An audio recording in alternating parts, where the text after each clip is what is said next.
मैं हूं विमलेश कुमार और आपने देखना शुरू कर दिया है नंबर वन भारत। बड़ी खबर, नामांकन रद्द हो चुका है। नामांकन रद्द हो चुका है लोक जनशक्ति पार्टी रामविलास की सीमा सिंह का, जो मढ़ौरा से विधानसभा का चुनाव लड़ रही थी, नॉमिनेशन दी थी। उनका विधानसभा चुनाव लड़ना अब मुश्किल हो गया है, नॉमिनेशन रद्द हो गया है।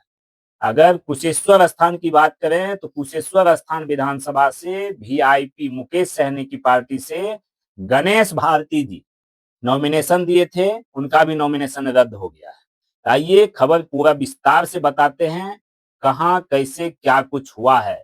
क्या नॉमिनेशन फिर से बहाल हो सकती है? अगर हो सकती है तो इसका क्या उपाय है? नहीं हो सकती है तो फिर क्या होगा? तो एलजेपी आरबी यानी कि रामविलास की सीमा सिंह और वीआईपी के गणेश भारती के नामांकन रद्द कर दिए गए। क्या आप बता सकते हैं कि एक बार नामांकन खारिज होने के बाद उम्मीदवारी फिर से दी जा सकती है? तो कमेंट बॉक्स के माध्यम से आप लोग अपनी राय जरूर रखिएगा। बिहार चुनाव 2025 में वोटिंग से पहले ही दो उम्मीदवारों की किस्मत का फैसला लगभग तय हो गया है। लोक जनशक्ति पार्टी रामविलास की मसौढ़ा मढ़ौरा सीट से उम्मीदवार सीमा सिंह का नामांकन तकनीकी त्रुटि के कारण खारिज हो गया। वहीं दरभंगा जिले की कुशेश्वर स्थान विधानसभा से वीआईपी पार्टी विकासशील इंसान पार्टी के उम्मीदवार गणेश भारती का नामांकन भी अमान्य घोषित कर दिया गया है। गणेश भारती का नामांकन वीआईपी पार्टी सिंबल के बिना जमा हुआ था, क्योंकि पार्टी के राष्ट्रीय अध्यक्ष संतोष सहनी के हस्ताक्षर सिंबल पत्र में नहीं थे। अब वे निर्दलीय उम्मीदवार के रूप में मैदान में उतरेंगे। इन दोनों घटनाओं ने बिहार चुनाव में तकनीकी गलती को एक बार बड़ा राजनीतिक फैक्टर बना दिया है। अपने एक एक उम्मीदवार का नामांकन रद्द होने से एनडीए और महागठबंधन दोनों के लिए मुश्किलें बढ़ गई।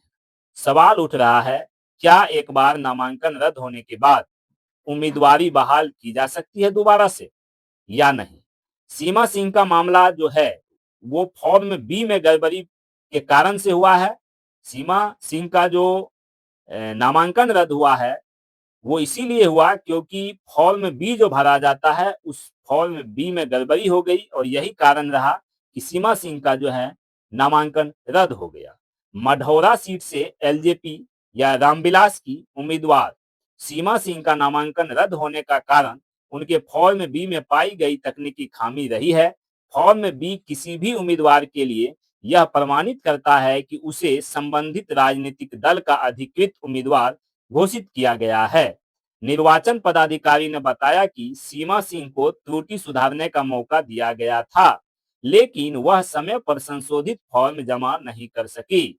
इस कारण रिटर्निंग ऑफिसर ने नियमानुसार उनका नामांकन खारिज कर दिया। केंद्रीय मंत्री चिराग पासवान ने इस पर कहा है, हमने चुनाव आयोग को प्रतिनिधिमंडल को जो है ये सौंपा है, प्रतिनिधित्व सौंपा है। यह एक मामूली गलती है और मुझे उम्मीद है कि यह मामला आने वाले दिनों में सुलझ जाएगा।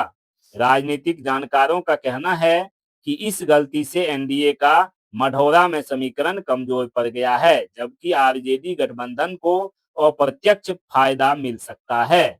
अब आते हैं कुशेश्वर स्थान में वीआईपी उम्मीदवार का नामांकन भी रद्द हो चुका है। दरभंगा जिले की कुशेश्वर स्थान विधानसभा सीट से वीआईपी पार्टी के उम्मीदवार गणेश भारती का नामांकन भी चुनाव आयोग ने खारिज कर दिया है। जानकारी के मुताबिक वीआईपी सुप्रीमो मुकेश सहनी ने खुद बिरौल जाकर गणेश भारती को टिकट दिया था, लेकिन नामांकन के दौरान पार्टी के राष्ट्रीय अध्यक्ष संतोष सहनी के हस्ताक्षर पार्टी सिंबल पत्र पर मौजूद नहीं थे।